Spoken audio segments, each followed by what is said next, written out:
ಬರ್ಲಿಲ್ವಲ್ಲ ಬಂದಿದ್ರೆ ಏನಾರ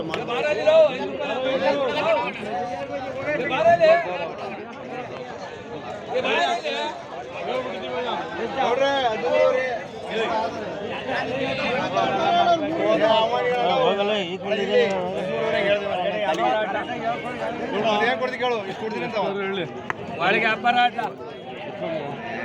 ನೀನು ಬೈಸ್ಕೊಂಡು ಹೋಗ್ಬೇಡ ಸುಮ್ಮನೆ